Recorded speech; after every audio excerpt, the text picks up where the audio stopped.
Here we are 20 years later, Front Door TV revisited. A reunion of sorts. Mark Tacknab, most of the time behind the camera. Kent Stinson, the producer. Wayne and Sylvia Jennings. We had a really great time with that show 20 years ago. It was great. It was a great time. What are we doing first? I think we should start off with Victor.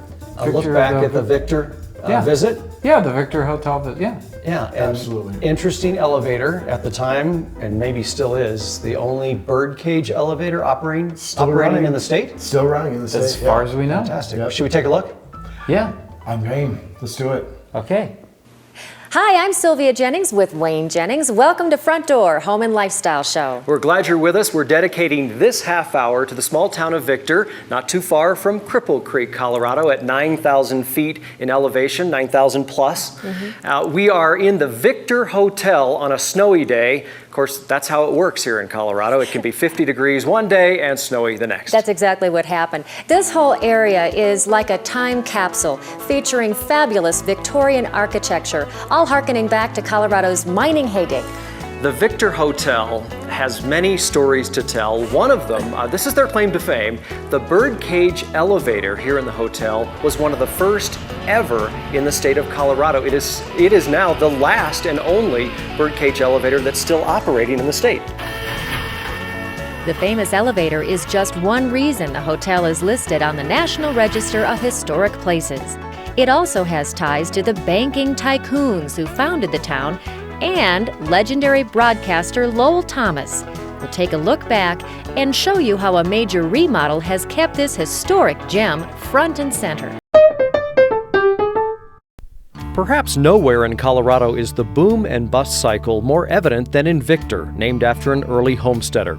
It's just a little over 5 miles from Cripple Creek. Thousands lived here in the late 1890s when the mines were producing so much gold that people from around the world came here to get rich. There was so much wealth that Victor was the first town west of the Mississippi, other than San Francisco, to have electricity. But when the gold dwindled, the miners and their families moved on. In the years that followed, Victor became a quaint tourist stop with just a few hundred residents.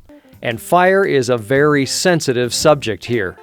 It took only 5 hours for flames to destroy the entire town back in August of 1899.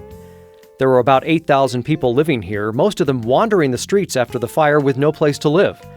The following day, that incredible can-do spirit kicked in, and the town was rebuilt within 6 months. This time, everything made of brick, no more wood. Recreating the town gave the wealthy a chance to make a statement. Brothers Harry and Frank Woods, who get credit as founding fathers of Victor, opened a new bank, the tallest building at the time.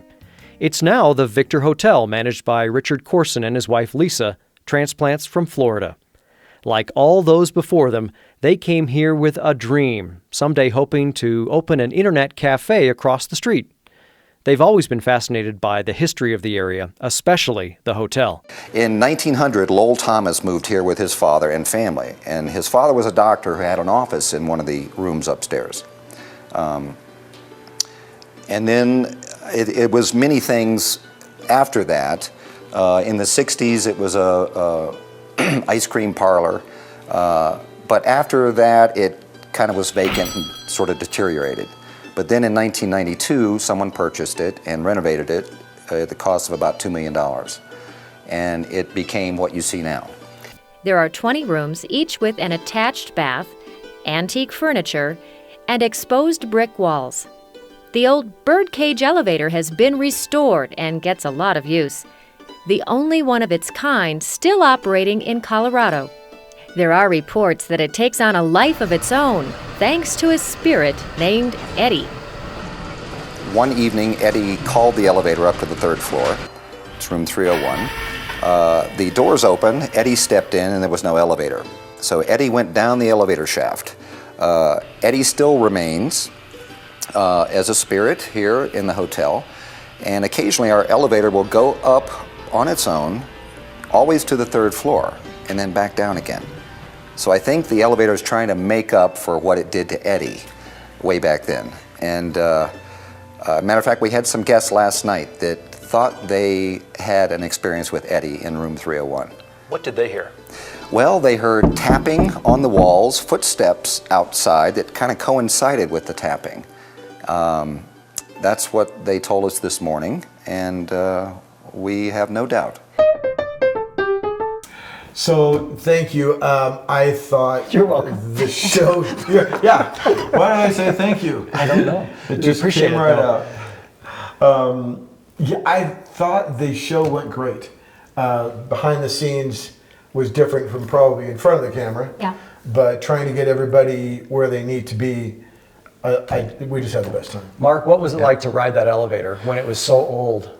It was a little nerving, from what I remember. Clank, because, clank, clank. Yeah, the clank, clank, clank. Yeah. It reminded me of the time that this was like 25 years ago. I rode up an elevator on the side of a steam chimney, the down in Pueblo, you know, those big things that are like 30 silos? stories high. Yeah, the silos. I went kunk, kunk, kunk up that, and that was a scary experience. Because what goes up might come down faster than you think. Yeah, right. Yeah. And that's what I thought about the Birdcage There's some Elevator. counseling after that, for sure.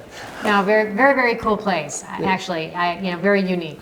Yeah. I like the ghost stories around the hotel. Oh, don't talk about the ghost Magnificent story. place. I heard banging on, I'm pretty sure it was the pipes. Yeah. Did you guys hear anything? I did not hear anything. I'm not crazy that I know. Well, that you know of. Well, thanks for being with us. We'll see you next time for Front Door TV.